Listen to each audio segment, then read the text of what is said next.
ونستعينه ونستغفره ونؤمن به ونتوكل عليه ونعوذ بالله من شرور أنفسنا ومن سيئات أعمالنا من يهده الله فلا مضل له ومن يضلل فلا هادي له ونشهد أن لا إله إلا الله وحده لا شريك له ونشهد أن سيدنا ومولانا محمدا عبده ورسوله صلى الله عليه وعلى آله وصحابه أجمعين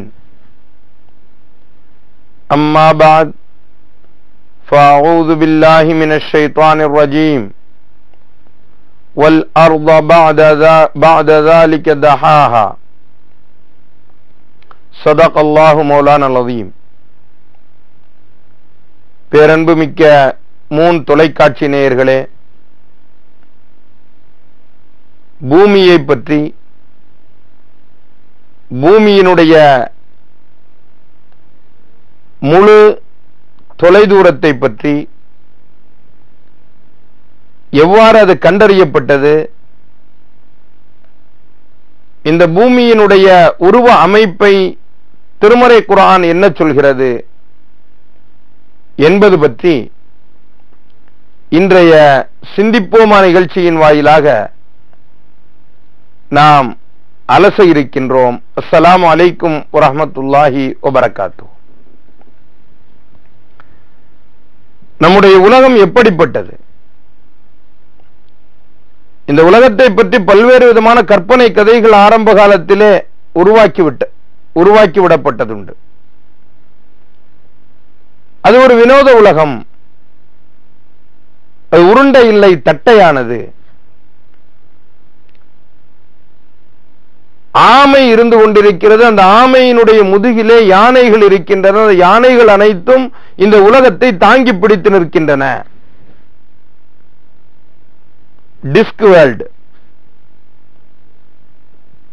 என்பதாக நாவல்களிலும் எழுதினார்கள். இதை உண்மை என்றும் நம்பினார்கள். பல்வேறு புராணங்கள் இப்படிப்பட்ட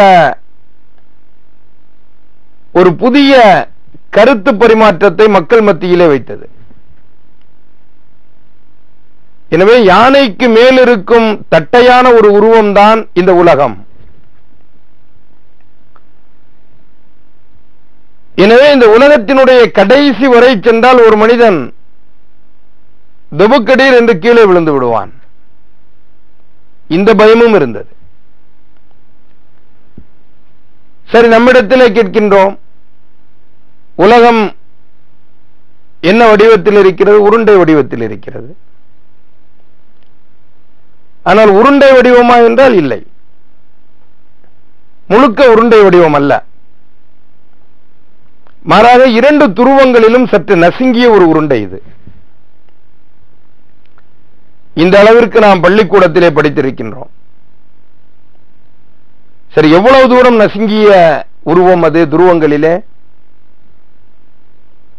நீங்கள் பூமியினுடைய மத்திய பகுதியில் பார்க்கின்ற அந்த உருவத்தை விட துருவ பகுதியிலே 25 கிலோமீட்டர் கம்மியாக இருக்கும் விட்டம். இதை நீள்வட்டம் என்று சொல்லலாம். ஏறத்தாழ முட்டையினுடைய வடிவம். ஆனால் முட்டை ஒரு பக்கம்தான் சுருங்கி இருக்கும், இன்னொரு பக்கம் சில நேரங்களில் அது சற்று பெரிதாக கூட இருக்கும்.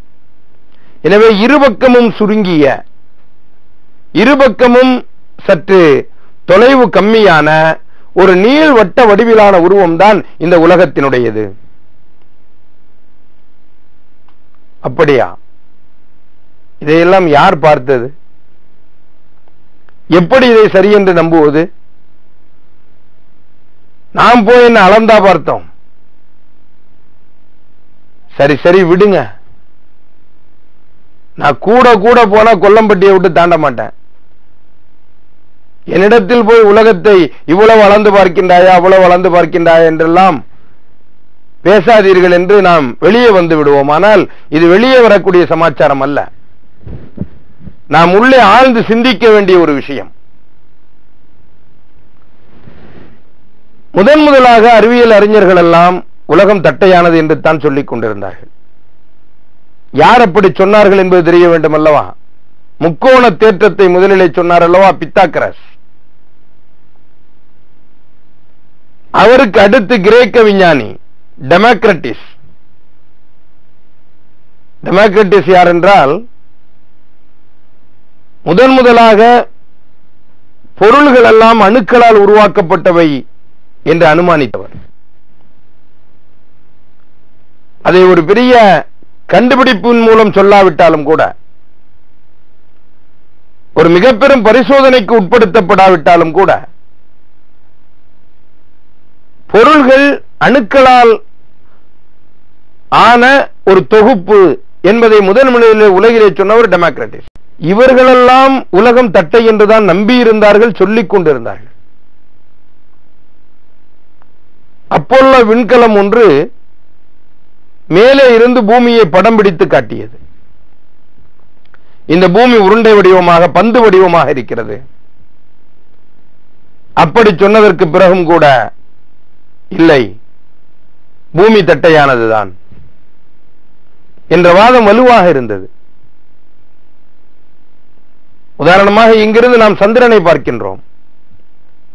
பார்ப்பதற்கு சந்திரன் ஒரு அப்பளம் போன்று தெரிகிறது. அப்பளத்தை பொறித்தெடுத்தால் எப்படி வளைவு நெளிவாக இருக்குமோ அது போன்று அதிலே மேடு பள்ளங்கள் இருக்கின்றன. நாம் பார்க்கின்ற பகுதி அந்த சந்திரனுடைய ஒரு துருவம் தான், ஒரு பகுதி தான். அதற்கு இன்னொரு முகம் இருக்கிறது, அது அந்த பக்கம் இருக்கிறது.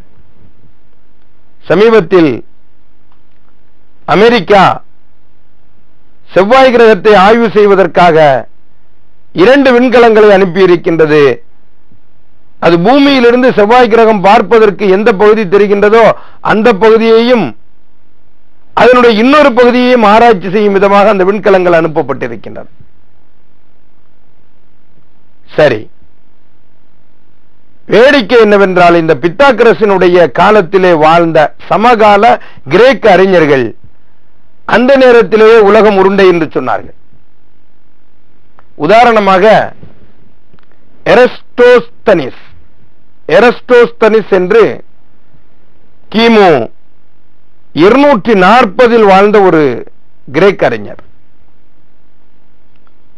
இவர் உலகம் உருண்டைதான் என்று ஒரு ஆய்வின் மூலமாகவே தெரிவித்தார்.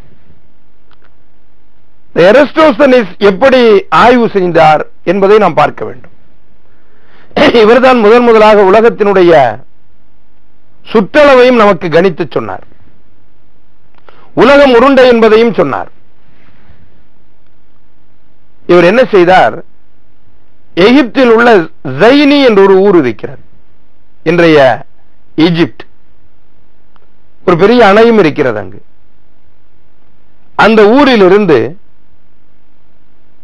வடக்கில் இருக்கின்ற தன்னுடைய ஊராகிய அலெக்சாந்திரியாவுக்கு நடந்தே சென்றார்.